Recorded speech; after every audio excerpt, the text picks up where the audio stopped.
Hi folks, with Tacitus today, your pushback channel, and thank you for joining this audio live stream. Please listen to this presentation as you would a radio broadcast.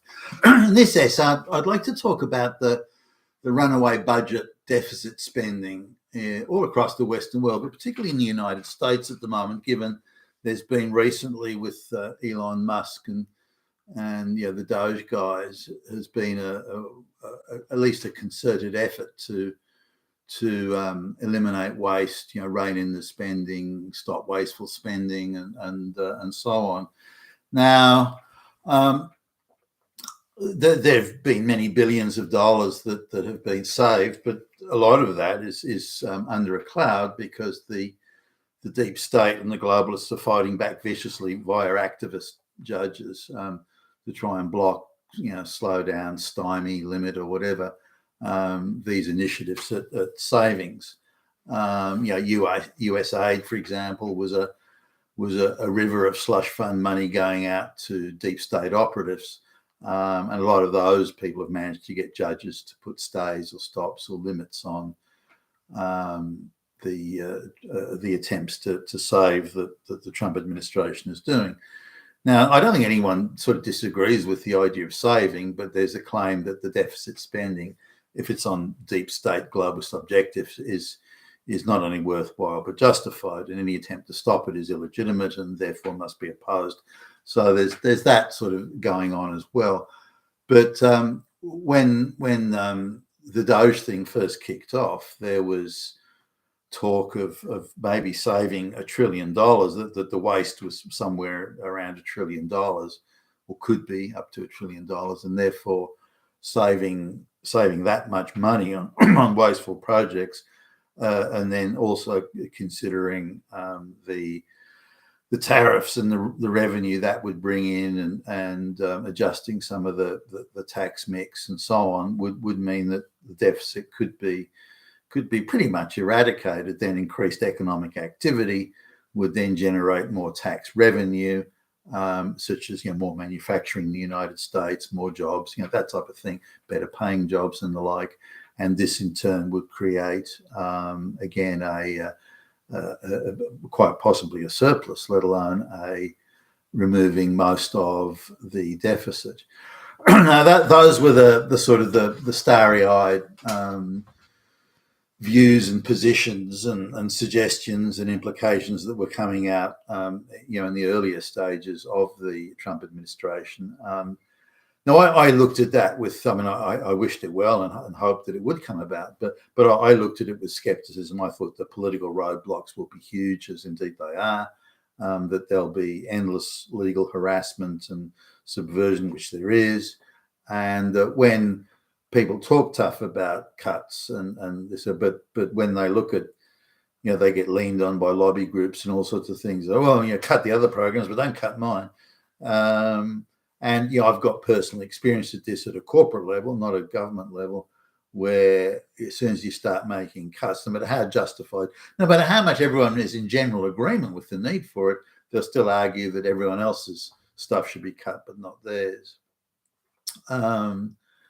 Anyway, the cuts, assuming they none of them get stymied, or that the Trump team win most, if not all, of their legal battles, it looks like it's going to stop. The saving is going to stop somewhere in the 200 to 3 billion range. Now, that's not chump change, by the way, in terms of the overall total US budget and all that sort of thing. 200 to 300 billion is not that's not a game changer. It's significant, sure. It's not chump change, absolutely, but it's not game changing sort of. You've got to be close to $1 billion before it moves into game changing territory, and it's not there in my view, at least. So let's assume from this that, if someone with the brains and the bringing in his own team of experts, and someone with the brains and capability, technical capability, of Elon Musk, with the full support of the Trump team, if he can't make a decisive sort of turnaround in this deficits, then we've got to assume it's no easy task. and it's unlikely to be done on anywhere near the scale that's necessary. Now, in addition to that, the politicians, certainly on the Republican side, that were talking tough about these savings and reducing the deficit and getting rid of wasteful government spending and projects and so on. A lot of those have been turned around. Lobbyists have got to them, their donors have got to them, and the deep state goons have got to them, and this sort of thing.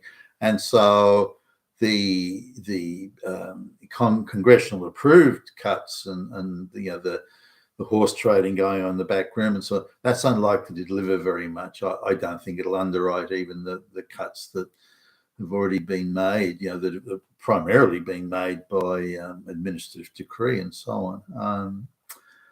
And I think a lot of that would be reversed anyway the minute the Democrats got back in or took control of any of the houses or the presidency. So it's reasonable to assume at this point that the deficit spending will continue. Now, the globalists obviously want it that way. The big financial institutions want it that way. Klaus Schwab wants it that way. Larry Fink at BlackRock wants it that way. So all the pro-globalist or globalist puppet masters, WEF and everything, they all want that to stay. They don't want the deficit spending to end. They want it to continue. In fact, they'd like to increase it because they want to double, triple, quadruple down on mass migration, which will add colossal expenditures to any deficit, and they're quite okay with that. So we have to accept that's what they want, and that's what they're determined to get. So how does this play out then? The deficit spending can't go on forever given the current economic structure of the world. So either money has to be devalued until it's worthless effectively. So that then if money has no value and doesn't exist, then there is no debt because there is no money of any value. So they could make debt disappear sort of through that. And I think that's part of where we're heading. And I think, but more importantly though, is money even going to be the transaction, the medium of transaction, whether it be electronic money or physical money? Is it going to be that? I don't think it is. I think money money assumes a capitalist economy where there is intrinsic value and worth. There is, there's a value in that paper. It's underwritten by gold, and the government guarantees it. It has a purchasing power, and I think that's all going.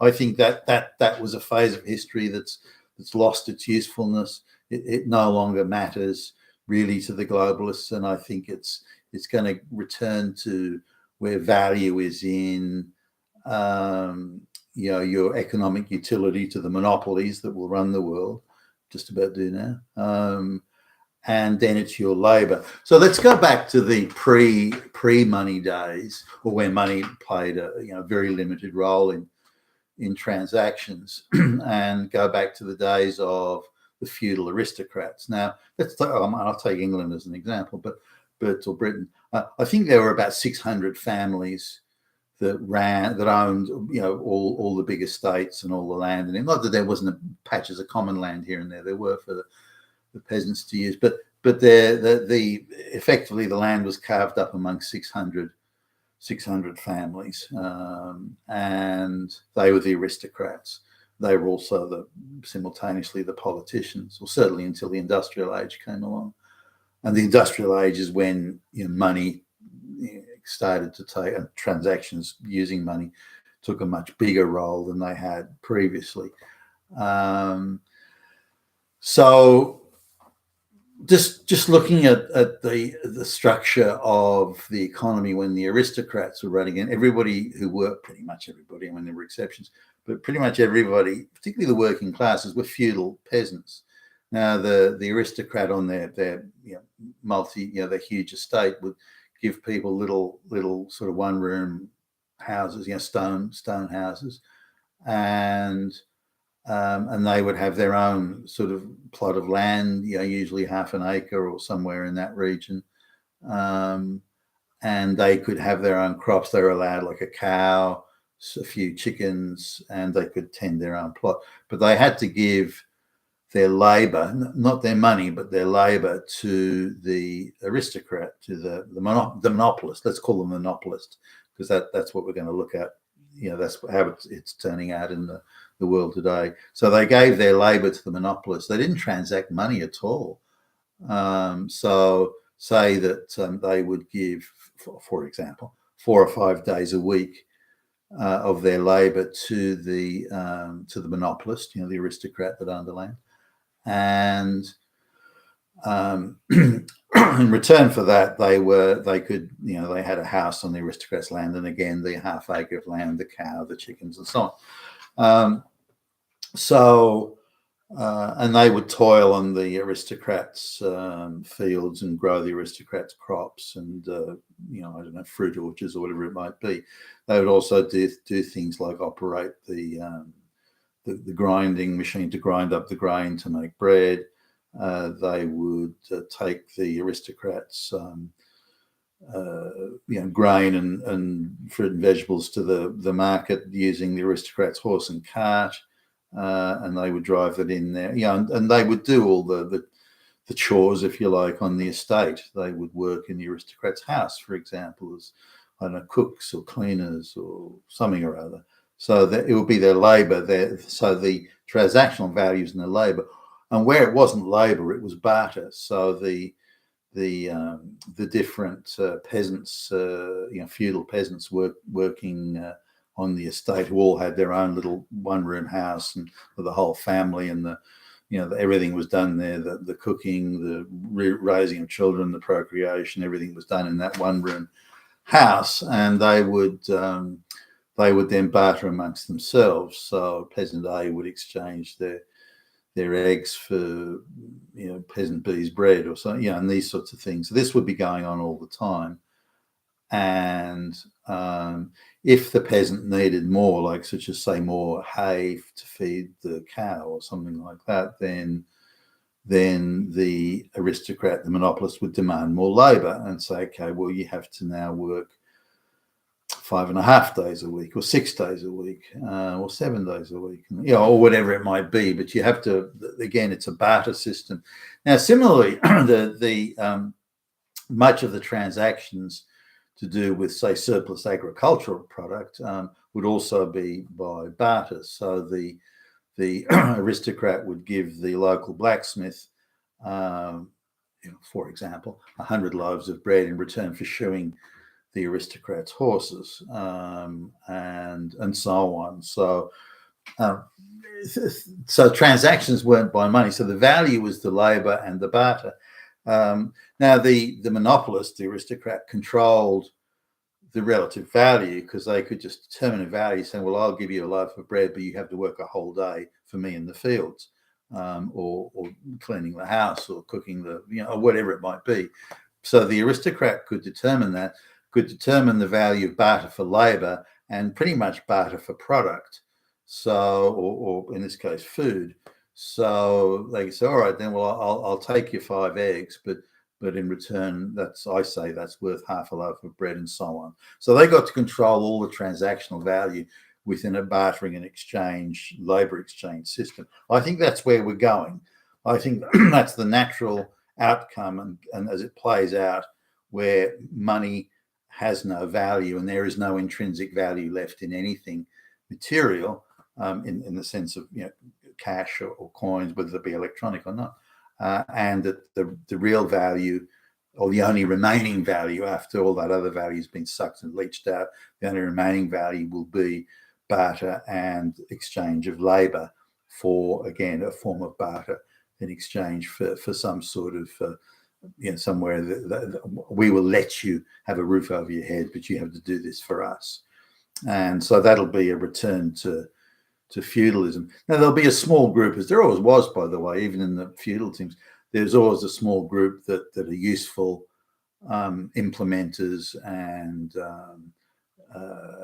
in the same way that the mafia employs assassins and so on.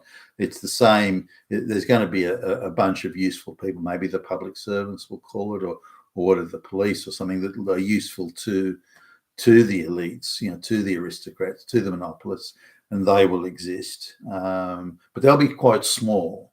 and their only role will be to keep the masses in check.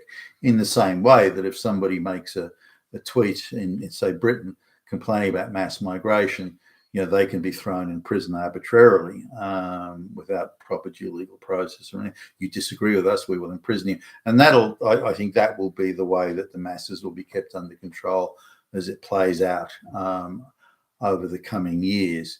Now, if President Trump is successful in his policies, and it's no sure thing that he will be, I don't doubt his commitment and his dedication and all that sort of stuff.